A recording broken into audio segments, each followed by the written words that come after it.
نباركك يا ملك المجد ربنا وولينا إلى الأبد قد ارتفعت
영광 주에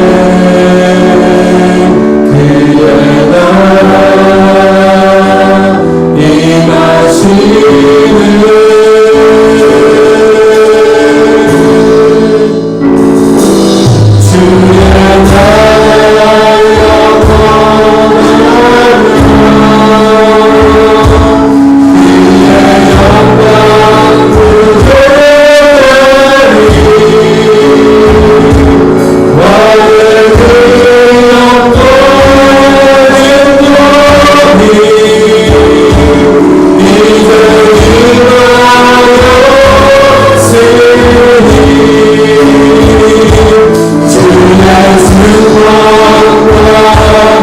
주보다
복수를 위해 더욱 애쓰는 모든 성도 되게 하옵시며 늘 성령의 충만함을 부어주시어 저희들이 해야 할 일들을 알게 하시고 이 시대에 꼭 필요한 시대 정신을 가진 자들로 일어나게 하여 주시옵소서. 교회를 세워가며 하나님 나라를 세워가는 일에 모두가 쓰임받게 인도하여 주시옵소서. 각자 맡은 자리에서 작은 일이든 큰 일이든 최선을 다하며 맡은 자들에게 구할 것은 충성이라 하여 싸우니 모두가 충성하는 주의 일꾼들로 일어나게 하여 주시옵소서. 한 사람도 뒤처지지 아니하며 모든 성도가 서로 이끌어가고 또한 밀어줌으로 모두가 승리하는 새생명교회 되게 하여 주시옵소서.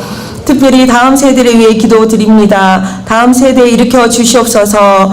교회 학교가 부흥하기를 원합니다. 악하고 음란한 이 시대에 다니엘의 영성을 가진 자들로 일으켜 세워 주시옵소서. 뜻을 굽히지 아니하고 말씀으로 무장된 함께 사역하는 자들이 되게 하여 주시옵소서.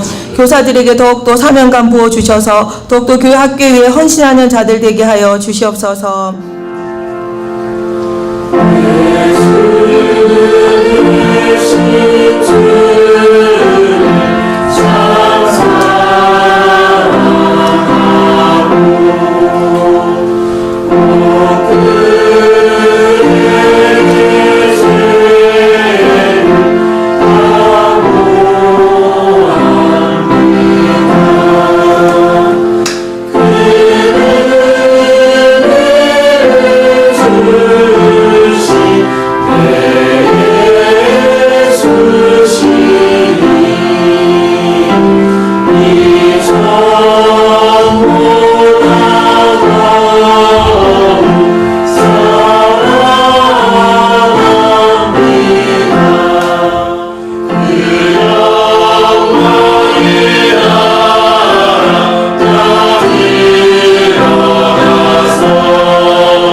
하나님께서 은혜 주시는 주일 되기를 축복합니다.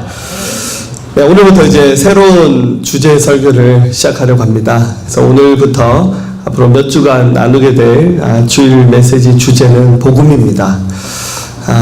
복음이라는 주제로 굉장히 많은 설교를 했습니다. 근데 아무리 강조해도 지나치지 않는 것이 바로 복음인 것 같습니다. 왜냐하면 교회는 복음의 사각지대가 될 수 있기 때문에 아직도 우리 가운데 이 말씀을 들어야 될 사람들 기억하고 또 여러분들이 복음을 마땅히 전하셔야 될 사명이 있기 때문에 이 복음의 말씀을 전할 때 이 말씀이 다시 한번 우리에게 선명히 들려지는 주의 말씀이 되기를 예수의 이름으로 축복합니다. 여러분 아시다시피 2017년을 맞이하는 우리 대한민국은 크나큰 어려움에 봉착해 있습니다. 그럼 매일 북한은 핵무기를 개발해서 또 미국까지 본토까지 보낼 수 있는 또 로켓을 개발해서 이것을 통해서 전쟁의 위협을 가하고 있습니다. 어떤 이유를 막론하고 우리 대한민국에서 절대로 전쟁은 일어나서는 안 됩니다. 전쟁이 일어나면 결과적으로 하나님께서 우리에게 승리를 주실 겁니다. 하지만 전쟁에는 승자도 패자도 없습니다. 남과 북이 굉장히 가깝게 인접했기 때문에 만약에 전쟁이 일어나게 된다면 그 피해는 이루 말로 표현할 수 없는 어마어마한 일들이 이 땅에서 일어나게 될 것입니다. 우리를 지켜보고 있는 사람들만 좋아서 박수를 칠 뿐이지 전쟁이 우리에게 안겨줄 축복은 전혀 없다는 사실을 우리는 기억해야 됩니다. 그래서 우리 어느 때보다도 대통령과 모든 지도자를 위해서 여러분 기도해 주셔야 됩니다. 그리고 누가 대통령이 되더라도 현실의 이 냉혹한 문제들을 풀어나가는 것은 결코 쉽지 않습니다. 그래서 우리 대통령을 비롯한 모든 지도자들이 현명한 판단력과 지혜를 가지고 이 문제들을 잘 이겨나갈 수 있도록 여러분 기도해 주시기 바랍니다. 만약에 이 대한민국의 안전이 보장되지 않는다면 여러분의 모든 소유와 또 여러분 누리고 있는 모든 혜택들, 또 여러분들의 삶의 모든 것들은 다 보장되지 않는다는 사실을 우리 기억해야 됩니다. 여기에 더 하나 더 첨가해서 위기에 처한 대한민국만큼 또 큰 어려움을 겪는 곳이 있습니다. 그것은 바로 우리가 몸담고 있는 한국교회입니다. 물론 우리가 조그만 교회가 한국교회에 대해서 이러쿵저러쿵 말할 수 있는 우리가 그만한 처지에 있지는 않습니다. 하지만 우리도 한국교회를 지키고 있는 하나의 교회로서 우리 한국교회가 겪고 있는 위기에 대해서 우리 함께 마음을 모아서 기도해야 됩니다. 우리 한국은 복음을 받아들인 지 150년이 채 되지 않았습니다. 이 짧은 기간 동안 우리 대한민국은 굉장히 많은 부흥을 경험했습니다. 한때 최고 정점일 때 크리스찬의 숫자가 1200만 명을 넘었던 적도 있었고, 또 한국 사람들은 또 그릇이 크죠. 건물을 지으면 전 세계에서 최고로 가는 건물을 짓습니다. 우리 서울에 있는 연세중앙교회 같은 경우는 동시 예배 드리는 사람들의 숫자가 25,000석이 되는 예배당을 만들었습니다. 여의도 순복음교회보다 더 큰 교회를 만들었죠. 또 전 세계에서 약 3만 명 가까이 되는 선교사를 파송한 선교대국이 되기도 했습니다. 하지만 이구동성으로 모든 사람들이 한국교회가 정체되었고 부흥하지 않는다라고 그렇게 말합니다. 숫자적인 증가만 멈춘 것이 아니라 한국교회가 가지고 있는 그 에너지, 힘들이 약해진다는 얘기를 하고 있습니다. 그래서 교회 안에 많은 사람들, 또 교회 밖에 있는 많은 사람들조차 우리 교회를 걱정하고 있습니다. 이런 모습들을 바라보면서 무엇이 문제인가? 도대체 어디서 이렇게 한국교회가 많은 위기를 겪고 있는 건가? 한번 고민해보지 않을 수 없습니다. 저는 이 말씀을 준비하면서 우리 한국교회가 이렇게 어려움을 겪고 있는 가장 근본적인 이유는 복음에 있다고 생각합니다.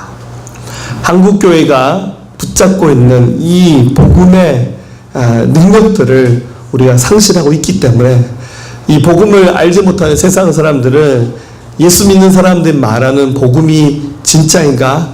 이 복음의 진정성조차 의심받고 있고, 또 교회 안에 있는 수많은 사람들이 복음이 무엇인지 잘 모릅니다. 신앙생활을 오래 해도 문득문득 떠오르는 생각들이 내가 잘하고 있나, 이런 생각들을 하게 됩니다. 많은 사람들이 이렇게 말합니다. 하나님이 어디 계신지 잘 모르겠습니다. 신앙생활의 의미를 잘 모르겠습니다. 정말로 내가 구원받아 천국에 갈 수 있는지 잘 모르겠습니다. 내가 고난당할 때 주님은 어디서 무엇을 하고 계신가요? 이렇게 마구 질문들을 쏟아넣습니다. 이런 질문들 속에 감춰져 있는 밑바닥에 깔려있는 문제, 그 문제의 핵심은 복음입니다. 앞서 말씀드린 듯이 앞으로 우리가 이 복음에 대한 이야기를 함께 나누고자 하는데, 여러분들 이제 긴장하지 않으셔도 됩니다. 갑자기 새로운 복음, 다른 복음을 전하기 위해서 이 말씀을 하는 것이 아닙니다. 우리가 알고 있는 복음의 그 중요한 부분을 하나하나 집어가면서 이 복음의 진실에 대해서 함께 고민해 보기 위해서 이 말씀을 여러분 함께 나누고자 합니다. 자, 먼저 복음이 무엇인지에 대해서 우리가 결론적으로 이 말씀을 앞으로 계속 반복해서 함께 나눌 겁니다. 복음은 이렇게 여러 문장으로 정리하면 이렇게 나눌 수 있습니다. 복음은 하나님의 아들 예수님께서 인간이 되어 이 땅에 오셨습니다. 모든 인류의 죄를 대속하기 위해 십자가에서 죽으시고 3일 만에 부활하셨습니다. 세상 마지막 날에는 심판의 주님으로 다시 오실 겁니다. 누구든지 자기 죄를 자백하고 예수 그리스도를 주인으로 모신 자는 모든 죄가 용서받게 되고 영원한 생명을 얻어서 하나님의 자녀가 됩니다. 복음은 예수님을 믿어서 생명을 얻는 것, 이게 바로 복음입니다. 그러니까 이것을 다시 한 문장으로 요약하면 복음은 예수님을 믿어서 모든 죄가 용서받아 하나님의 자녀가 되어서 생명 얻는 하나님의 사람으로 거듭나는 것, 그게 바로 복음입니다. 지금 제가 이 앞으로 몇 주간 하게 될 이 말씀의 결론을 미리 말씀드렸습니다. 이 복음이 절대로 어려운 것이 아닙니다. 지금 제가 읽었던 이 문장에 나오는 소개되는 이 복음을 이해를 못하신 분은 이 중에 한 사람도 없을 겁니다. 근데 참으로 아이러니한 것은 마치 난독증에 걸린 사람처럼 지금 복음을 읽고 들어도 이 내용이 이 말씀 속에 있는 진짜 의미가 이해되지 않아서 이 말씀이 가슴에 와닿지 않은 사람들이 굉장히 많다는 겁니다.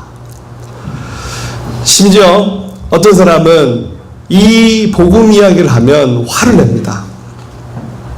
심지어 어떤 사람은 복음 얘기를 하면 집중이 되지 않아서 굉장히 산만해지면서 복음에 집중하지 못하는 사람들도 굉장히 많이 있습니다.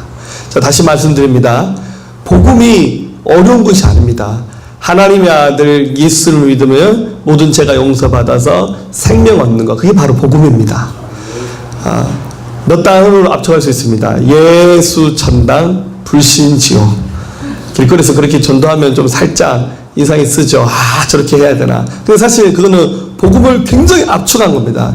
예수 천당 불신 지옥. 예수 믿으면 천국이요, 믿지 않으면 지옥이다. 근데 놀랍게도 많은 사람들이 이 복음에 대해서 들어도 이해가 되지 않는다는 거예요. 로마서 11장 8절은 이런 부분에 대해서 이렇게 설명합니다. 같이 읽어볼까요? 기록된 바 하나님이 오늘까지 그들에게 혼미한 심령과 보지 못할 눈과 듣지 못할 귀를 주셨다 함과 같으니라. 아멘. 이것은 하나님이 허락하는 범위 안에서 이루어진 사건입니다. 혼미한 마음과 보지 못할 눈과 듣지 못할 귀를 주셨다. 아무리 복음에 대해서 이야기해도 이 말씀이 깨달아지지 않고 이해되지 않는 그런 때가 있다는 겁니다. 하지만 말씀 속에 꼭 이런 말씀만 있는 것은 아닙니다. 에스겔 11장 19절 내가 그들에게 한 마음을 주고 그 속에 새 영을 주며 그 몸에서 돌 같은 마음을 제거하고 살처럼 부드러운 마음을 주어서 이 복음을 깨닫게 하시는 때도 있다는 겁니다. 지금 여러분들 이 자리에 신앙생활을 굉장히 오래 하신 분도 있고 아주 최근에 신앙생활 시작하신 분도 있을 겁니다. 중요한 것은 이 복음의 말씀이 이 복음의 진정한 의미가 깨달아지지 않고 들리지 않은 분들이 아직도 있다면 이 말씀이 여러분 가운데 들려지고 확신이 되는 살아있는 말씀으로 다가올 수 있기를 주의 이름으로 축복합니다. 자, 복음 안에서 굉장히 많은 주제 이야기를 할 수 있는데요. 오늘은 두 가지 얘기를 하겠습니다. 하나는 천국에 대한 얘기고 두 번째는 우리가 살고 있는 땅에 대한 얘기입니다. 다음 주에 제가 무시무시한 지옥에 대한 얘기를 한번 해볼까 합니다. 먼저 천국에 대한 이야기를 해보겠습니다. 자, 우리가 하나님 나라에 대해서 많이 이해를 해야 되는데 먼저 골로새서 1장 16절에서 이렇게 말씀하셨습니다. 같이 읽어보겠습니다. 만물이 그에게서 창조되되 하늘과 땅에서 보이는 것들과 보이지 않는 것들과 혹은 왕권들이나 주권들이나 통치자들이나 권세들이나 만물이 다 그로 말미암고 그를 위하여 창조되었고. 아멘. 우리를 창조하신 하나님이 이 세상을 창조하실 때 보이는 것들과 보이지 않는 것들을 창조하셨다. 이렇게 구별해서 말씀하고 있습니다. 보이는 것은 이제 우리가 살고 있는 이 세상입니다. 여러분 잘 알고 계시죠? 그런데 하나님이 보이지 않는 세상도 창조하셨습니다. 보이지 않는 세상도 만드셨고 왕권들, 주권들, 통치자들, 권세들, 만물 이 모든 것들이 우리 하나님으로부터 만들어졌다. 성경 그렇게 말씀하고 있습니다. 그런데 여기서 말하는 보이지 않는 것들은 영적 세계에 속한 것들입니다. 우리 눈에 보이지 않지만 영적 세계에 속해 있는 것도 굉장히 많이 있습니다. 여러분 천사가 눈에 보이지 않잖아요. 우리 하나님은 영이시기 때문에 하나님 그 자체가 영이시기 때문에 하나님은 우리 눈에 보이지 않습니다. 그런데 보이지 않는 세상을 창조하신 하나님이 천국을 창조하셨다. 하나님 나라를 만드셨다라는 말씀을 또 하셨습니다. 그 내용을 설명할 말씀이 바로 요한계시록 21장입니다. 오늘 본문을 읽진 않았지만 요한계시록 21장의 말씀을 읽어보면 하나님 나라가 대략 이런 곳이구나 하고 감을 잡을 수 있습니다. 한번 정리해 보면요. 첫 번째는 하나님 나라는 옛것이 완전히 사라지고 모든 것이 새로운 것입니다. 자, 요한계시록 21장 1절입니다. 읽어보겠습니다. 또 내가 새 하늘과 새 땅을 보니 처음 하늘과 처음 땅이 없어졌고 바다도 다시 있지 않더라. 아멘. 그러니까 하나님 나라 영적 세계에 존재하고 있고, 그리고 이 세상 마지막 날 이 땅이 하나님 나라가 완성되고 이루어집니다. 이 계시록 21장에 나온 설명은 영적 세계에 있는 하나님 나라에 대한 설명이기도 하고, 나중에 예수님이 재림하실 때 이 땅에 만들어질 하나님 나라에 대한 설명이기도 합니다. 모든 것이 다 사라지고 새롭게 창조되는 것입니다. 두 번째, 하나님 나라는 굉장히 아름다운 곳입니다. 2절 말씀 읽어보면 또 내가 보매 거룩한 성 새 예루살렘이 하나님께로부터 하늘에서 내려오니 그 준비한 것이 신부가 남편을 위하여 단장한 것 같더라. 이 말씀을 받아 썼던 요한이 하나님 나라가 이 땅 가운데 이루어진 것을 보았는데 얼마나 아름다웠던지 신부가 남편을 위해서 단장한 것 같더라.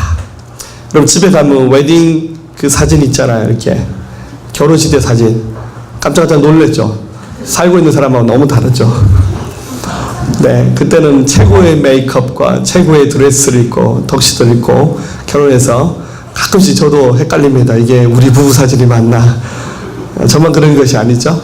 그러니까 요한이 얼마나 하나님 나라가 아름답게 보였던지 신부가 남편에서 단장한 것처럼 아름답다. 사람이 표현할 수 없는, 형용할 수 없는 그 아름다움이 하나님 나라에 있습니다. 세 번째, 모두가 하나님의 백성이 되어서 함께 사는 곳. 계시록 21장 3절입니다. 내가 들으니 보좌에서 큰 음성이 나서 이르되 보라 하나님의 장막이 사람들과 함께 있으며 하나님이 그들과 함께 계시더니 그들은 하나님의 백성이 되고 하나님은 친히 그들과 함께 계셔서. 하나님 나라의 최고의 장점이라 그래야 될까요? 최고의 특권은 거기서는 우리가 주님과 함께 영원히 있는 겁니다. 천국에 대해서 설명할 때 옛날에 그런 설명 많이 했잖아요. 천국은 황금으로 지어져 있고 12보석 진주문이 있고 막 그런 설명 많이 했는데 사실 그것은 천국의 핵심이 아닙니다. 하나님 나라의 핵심은 우리 하나님과 함께하지 못하는 인간이 하나님 나라에서는 그분과 영원히 함께 사는데, 또 다른 성경에서는 더 자세히 그곳에서 왕노릇하리라.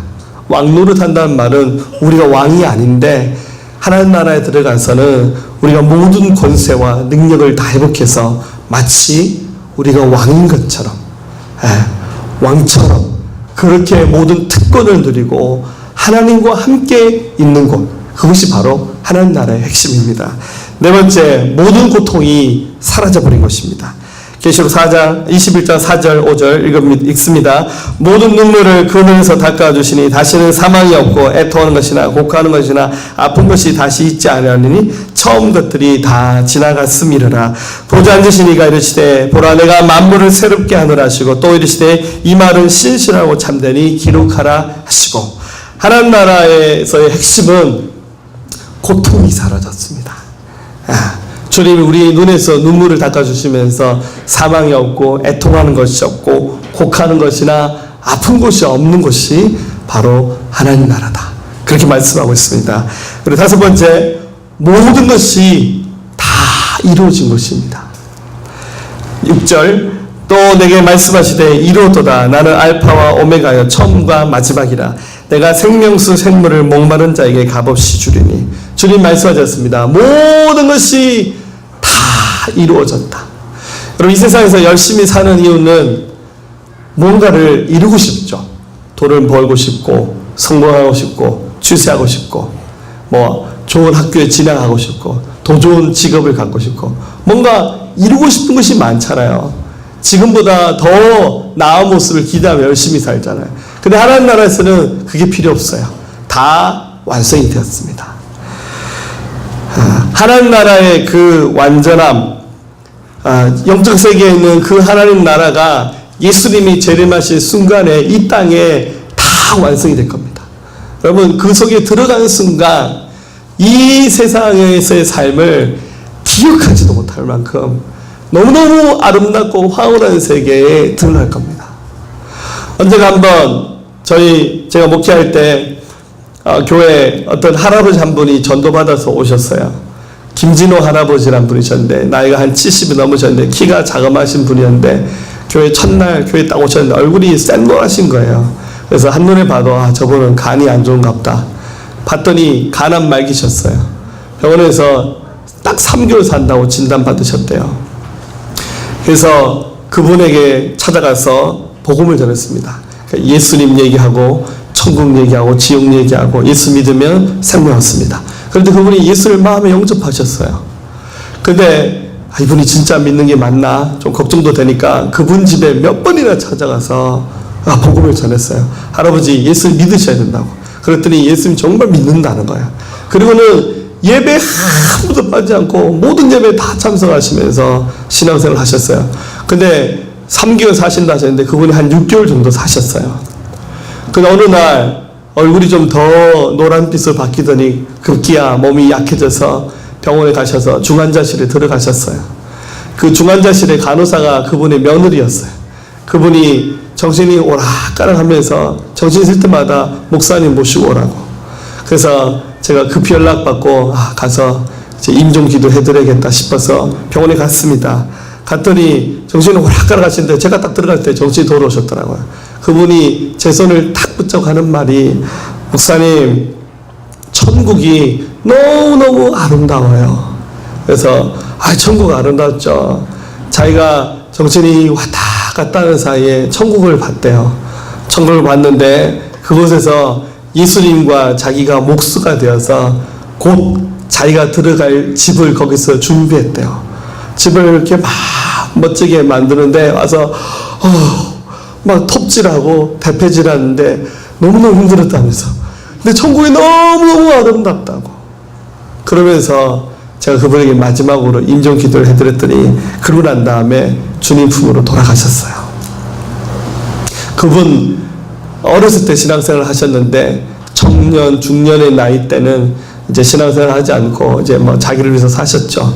근데 감사하게 또 인생 마지막 순간에 다시 한번 하나님 앞에 서서 복음을 듣게 된 거 얼마나 감사합니까? 근데 여러분들 또 여기서 용기를 얻어서 인생 중간에 놀아도 되는 거구나 그러지 마세요. 마지막 순간에 믿을 수 있는 마음과 은혜를 주신 것은 굉장한 축복입니다.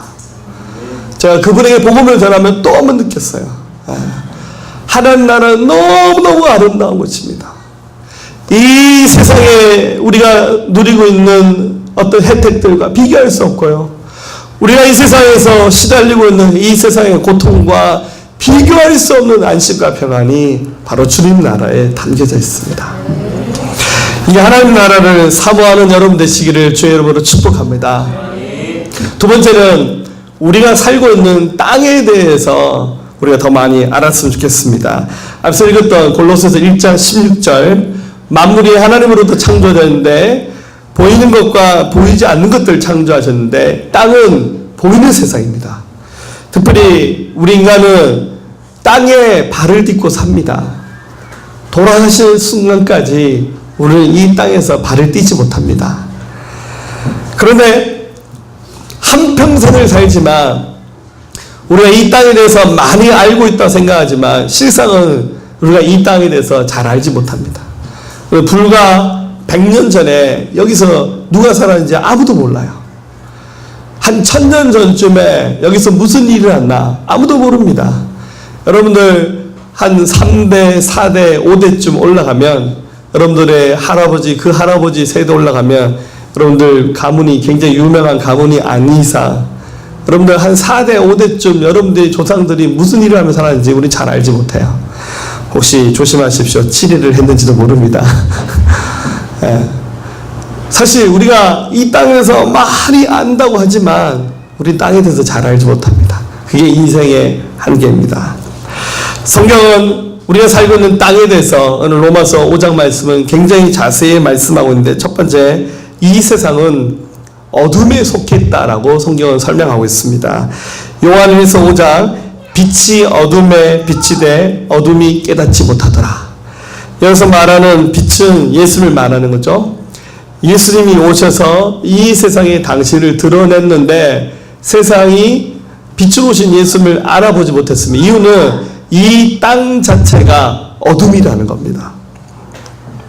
여러분, 어둠 아시죠? 어둠 속에서는 아무것도 볼 수 없습니다. 여러분, 우리 교회가 좀 특이하게 만들어져서 낮에도 조명을 다 끄면 깜깜합니다. 굉장한 장점이 있고 단점이 있어요. 좀 환기가 좀 안 돼서 좀 답답하기도 한데 집중하기는 굉장히 좋죠. 근데 정말 여러분들 빛이 하나도 없이 조명이 하나도 없는 속에 들어가면 어둠이 모든 것을 덮으면 보이지 않습니다. 더듬더듬하는 수준을 벗어날 수 없죠. 이 세상이 왜 이렇게 세상을 어둠이라 표현하냐면 타락한 천사장이던 루시퍼가 하나님께 반역을 해서 지상에 내려와서 사탄이 되었고 그를 따르는 졸개들 타락한 천사가 바로 마귀들입니다. 그들은 이 세상의 모든 권세를 붙잡고 있습니다.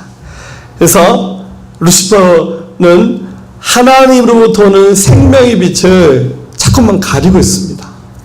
하나님은 빛이기 때문에 지금도 하나님의 빛이 이렇게 우리에게 비춰지고 있어요.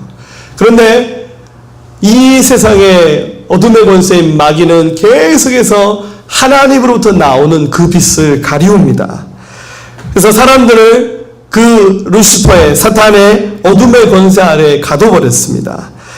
사단이 지배하는 사람들은 하나님을 볼 수도 없고 이해할 수도 없고 깨달을 수 없는 무지몽매한 상태로 그런 상태에 갇혀있게 되었습니다. 그런데 이 어둠 속에 너무 오래 있다 보니까 나중에는 자기가 어둠 속에 갇혀있다는 것조차도 알지 못하는 것. 그게 바로 이 세상과 이 세상에 살고 있는 사람들의 상태입니다. 사단이 활동을 하면 할수록 이 세상의 어둠은 더 깊어집니다. 사람들은 사단으로 말미암아 하나님을 볼 수 없는 깊은 흑암 속에 들어가 있는 거예요. 그러면 이 어둠의 실체는 뭐냐? 이 어둠의 실체는 바로 죄입니다. 여러분, 빛에서는 계속 빛이 흘러나옵니다. 하지만 어둠에서는 계속해서 어둠이 흘러나옵니다. 사단에서 흘러나오는 이 어둠은 우리의 눈을 가리워서 하나님을 보지 못하게 할 뿐더러 이 어둠은 사람들로 하여금 계속해서 죄를 짓게 만듭니다. 그래서 이 죄 가운데 있는 인류는 계속해서 하나님을 보지 못하게 되는 겁니다. 여러분, 맨 처음 하나님이 창조하신 인간은 아담과 하와라는 사람들이었습니다. 근데 이 아담과 하와는 하나님이 복 주셨던 에덴 동산에서 살았는데 하나님이 아담과 하와에게 동산 한가운데 있는 선악과를 먹지 말라고 하셨어요. 그래서 이 하나님의 말씀에 순종하면서 선악과를 먹지 않았으면 얼마나 좋았겠습니까? 그런데 아담과 하와가 하나님의 그 말씀을 어기고 선악과를 먹었습니다. 먹었더니 어떻게 되었습니까? 그 순간부터 어둠이 아담과 하와를 덮습니다. 하나님을 잃어버렸어요. 그때는 여러분들 주여 만나고 싶어요 이렇게 주여 삼창하지 않아도 하나님과 늘 대화할 수 있었고 그분과 함께 할 수 있었습니다. 근데 지금은 어떻습니까? 여러분들 정말 금식하시고 주여 한 7창 정도 하셔도 하나님을 만날까 말까 한 우리 그런 세대 가운데 살고 있잖아요. 바로 이 세상은 어둠인데 어둠을 더 짙게 만드는 그 어둠의 실체는 바로 우리가 짓는 죄들입니다. 로마서 5장 12절 그러므로 한 사람으로 말미암아 죄가 세상에 들어오고 아담을 얘기하는 거죠. 죄로 말미암아 사망이 왔나니 이와 같이 모든 사람이 죄를 지었으므로 사망이 모든 사람에게 이르느니라. 아담이 지었던 그 죄가 모든 인류에게 똑같이 적용된 겁니다. 그래서 하나님께 대한 그 아담의 불순종 이후에 이 땅에 사는 모든 인류는 계속해서 반복해서 죄를 짓는 겁니다. 이 죄는 깊은 어둠이 되어서 하나님을 보지 못하게끔 하나님과 인간 사이를 완전히 가로막고 말았습니다. 그래서 인간이 원래 가지고 있었던 영적인 지혜, 깨달음, 그리고 하나님을 볼 수 있는 영적인 안목, 이런 능력들이 다 상실해 버린 거예요. 그래서 절대 인간은 저절로 가만히 있는 상태에서 하나님을 볼 수 없는 아주 유약한 존재로 그렇게 바뀌어지게 된 겁니다. 요한복음 1장 9절, 참빛 곧 세상에 와서 각 사람에게 비추는 빛이 있었다니, 예수를 말하는 거죠. 그가 세상에 계셨으며 세상은 그로 말미암아 지은 바 되었을 때 세상이 그를 알지 못하고, 심지어 하나님의 아들 예수님께서 이 세상에 오셨어요. 그런데 그 빛으로 오신 예수님을 지근거리에서 만났고, 그분이 하는 설교도 들었고, 그분이 막 죽은 사람을 살리며 병자를 고치시는, 이적 행하시는 그 장면을 보고도 믿는 사람도 있었지만, 그런 예수님의 모든 복음의 그 사역들을 본 사람들 중에서도 안 믿는 사람들이 굉장히 많았어요. 심지어 예수님의 설교를 들으면서 돌을 집어서 예수님에게 던지려고 했던 사람들도 있잖아요. 저는 아직까지 설교하면서 돌 맞아본 적은 없습니다. 할렐루야. 예수님 설교를 못하셨는지, 우리가 예수님이 설교를 못하실 리가 있습니까? 그런데 아무리 이 복음을 전하고 말씀을 선포하셔도 빛으로 오신 예수님을 못 보는 거예요. 그만큼 어둠이 깊다는 거예요. 그 어둠의 실체는 바로 인간들이 짓는 죄입니다.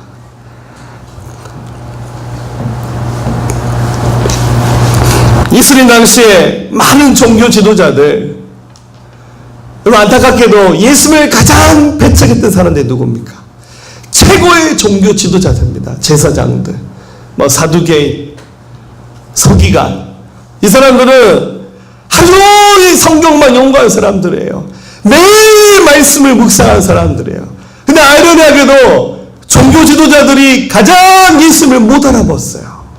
여러분 이게 심각한 얘기입니다. 교회가 예수님을 가장 못 알아볼 수도 있다는 거예요. 물론 그런 일이 일어나서는 안 되죠. 세상 사람들이야 원래 복음을 모르죠. 세상 사람들 어떻게 예수님에 대해서 압니까? 그런데 교회 안에서 매일 성경 읽는다 그러고 매일 말씀을 묵상하고 기도하는 그리스도인들이 하나님을 모를 수 있다는 거죠. 이게 바로 성경에 있었던 이야기입니다. 로마서 5장 13절, 제가 율법이 있기 전에도 세상에 있었으나 율법이 없었을 때는 죄를 죄로 여기지 아니하였더라.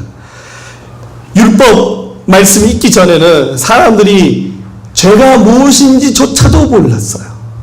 그리고 지금은 율법이 아니라 이제는 복음이 기록된 성경을 통째로 우리에게 주셨어요. 하지만 성경을 보기는 봐도 듣기는 들어도 빛으로 오신 예수님을 못 알아보는 깊은 어둠 가운데 우리 인류가 놓여 있다는 겁니다. 어떻습니까? 세상이 사랑할 만합니까? 너무 사랑해서 세상 붙잡고 살아야 됩니까?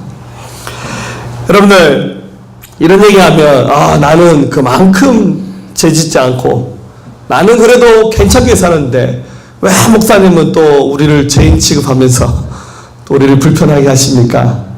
아닙니다. 그럼 죄는요 굉장히 그럴듯하게 다가옵니다. 죄는요 때로는 사랑이라는 이름으로 다가오고요, 죄는 때로는 무난한 이름으로 다가오고, 역사, 전통 이런 옷을 입고 때로는 어떤 트렌드로 유행처럼 다가와서 굉장히 보편적인 것이 된 거죠.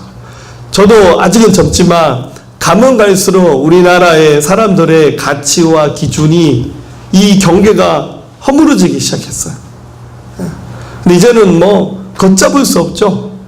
예전에는 막 드라마에 불륜이라고 하는 주제가 드라마의 주제로 나오면 막 사람들이 막 난리 났죠. 어떻게 TV 드라마에서 저런 걸 다룰 수 있냐고. 요즘에는요 그런 주제가 드라마 속에 등장하자면 사람들이 안 봅니다. 재미없어서. 버젓이 청소년 아이들이 보는 시간대에 동성애자들이 드라마의 주인공이 되어서 자연스럽게 우리에게 다가옵니다. 그게 우리가 사는 세상입니다. 그런데 이 세상의 어둠이 그것으로 끝나냐? 성경은 선언합니다. 죄에는 결과가 따르는데 그 죄의 결과는 사망이라는 겁니다. 세 번째입니다. 즉 죄가 어둠인데 어둠 가운데 있는 사람들 가운데 죄에 대해서 양심의 가책을 많이 느낀 사람이 있고 가책조차 못 느낀 사람이 있습니다. 어쨌거나 사람은 점점 더 깊은 어둠 속에 죄 가운데 살아갈 때 그것으로만 끝나는 것이 아니라 죄의 결과를 맞이하게 된다는 거예요.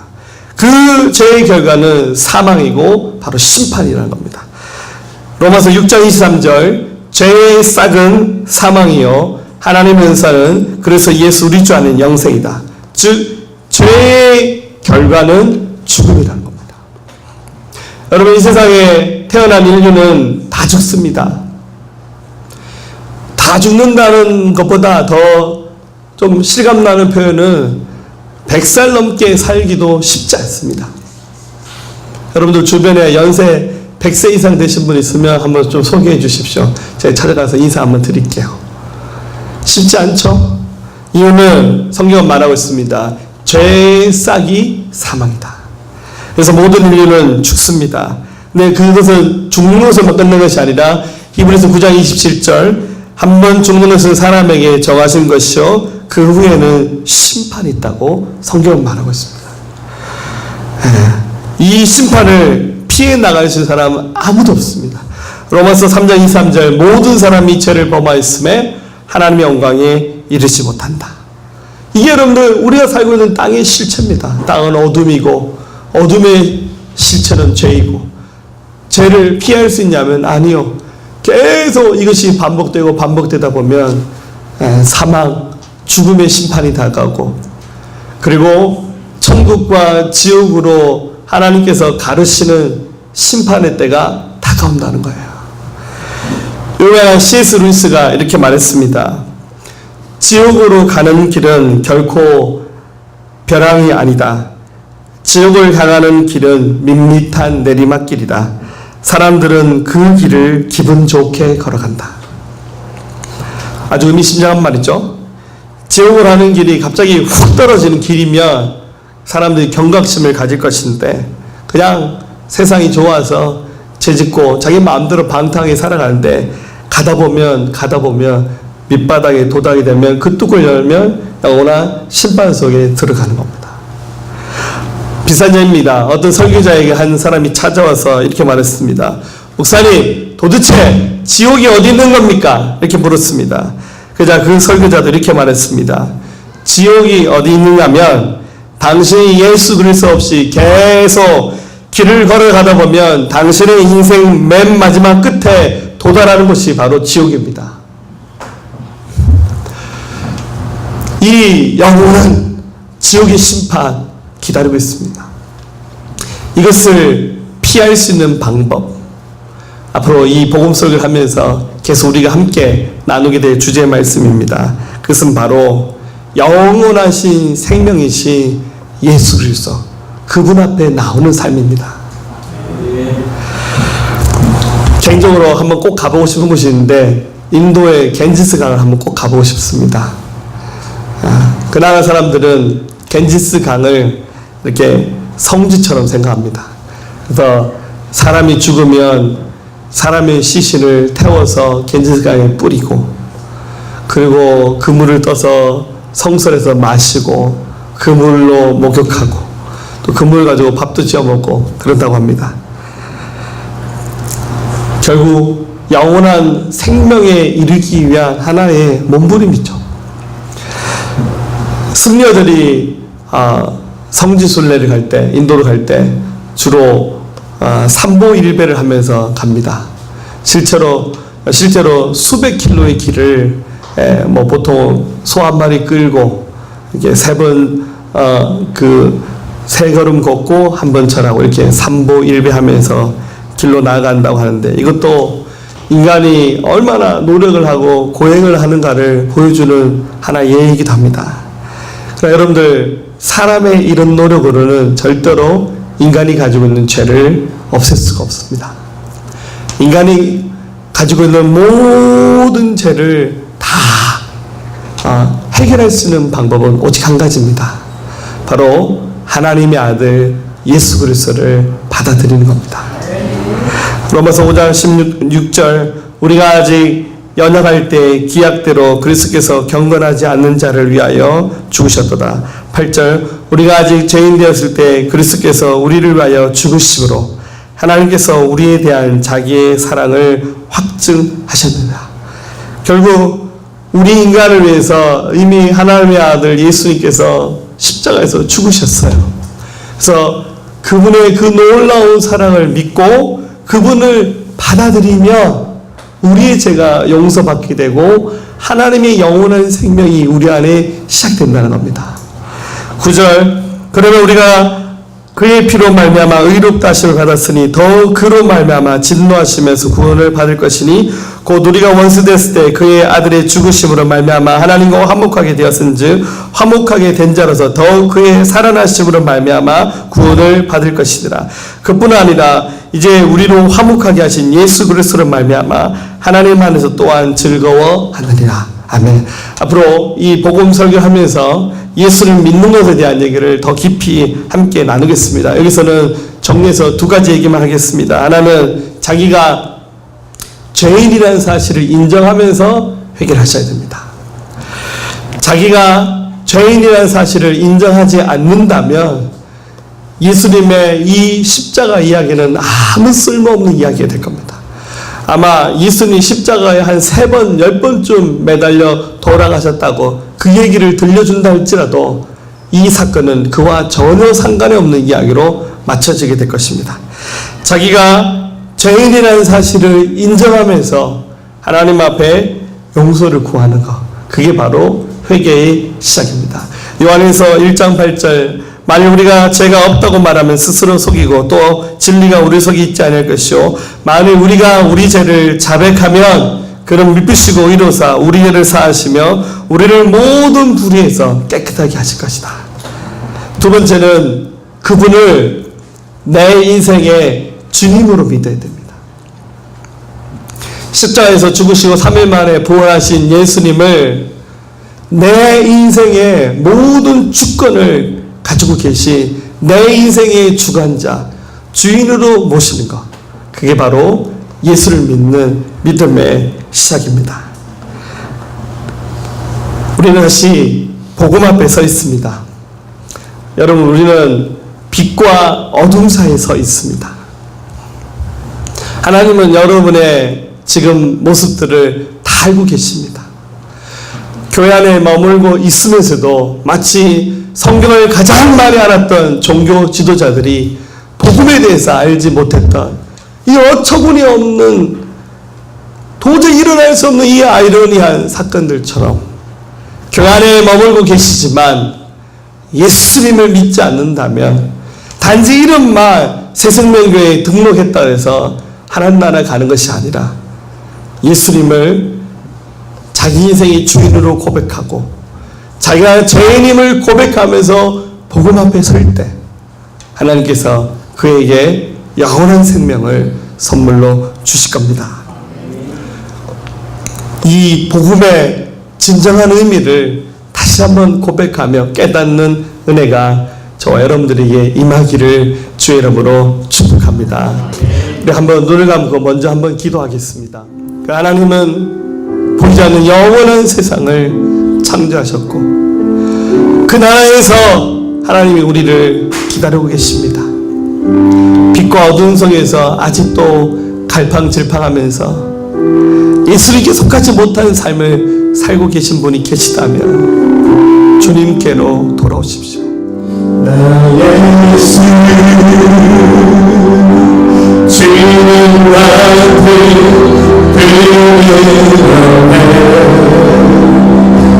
주님 영광 오라를 사랑해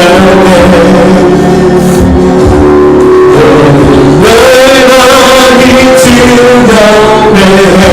나의 예수 나의 예수 주님과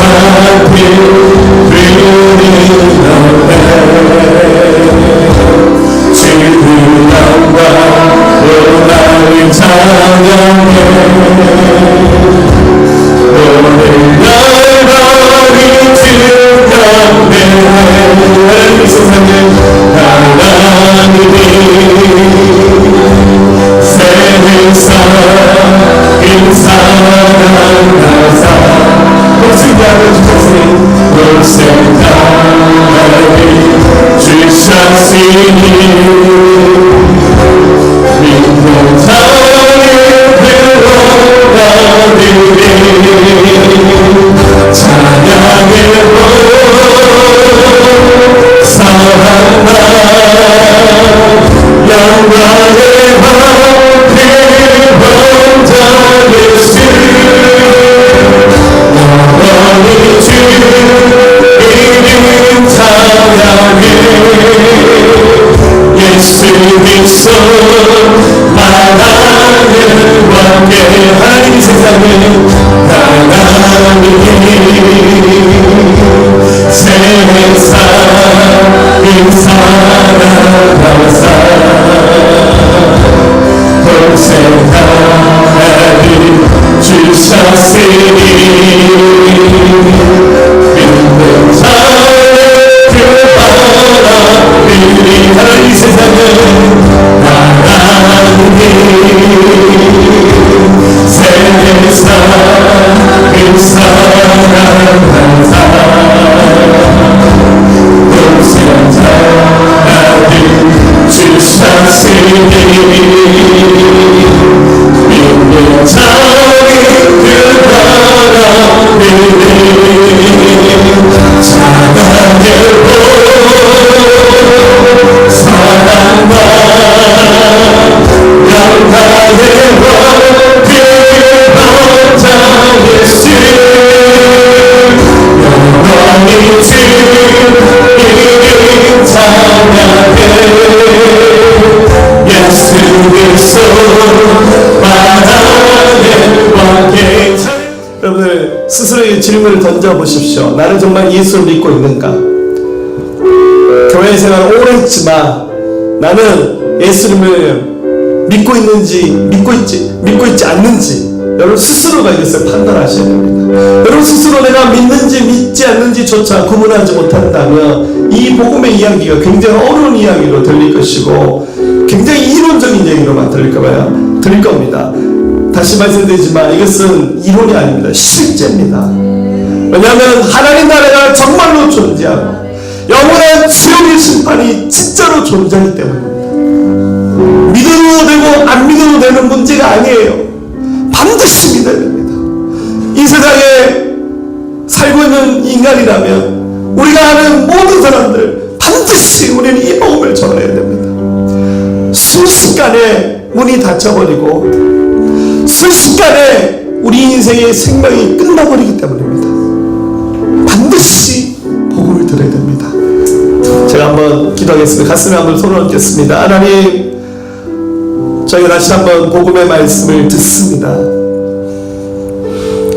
안타깝게도 이 세상의 어두운 죄악에 노출되어서 복음을 듣지 못한 사람들, 주님, 행여 우리 가운데 혼미한 심령, 보지 못할 눈과 듣지 못할 귀로 닫혀진 자 있다면 주님, 오늘 시간 새 영을 부어주시옵소서. 우리 마음에 있는 굳은 살들을 짜여 주시고 부드럽고 온유하고 겸손한 마음 주셔서 주 영성이 들려지게 하여 주시옵소서. 우리 함께 고백하겠습니다. 그 뜻이 하나님의 사랑, 하나님의 사랑 말로 나여 영원하네. 저렇고 큰 하늘 아워 이라고 하진 나 위에 제보여 그 아들 보고 내 사랑 원없지는 살으시고 증서하셨네. 하나님 크신 사랑이 증명나고 하네. 영원히 변치 않는 사랑 선물하네.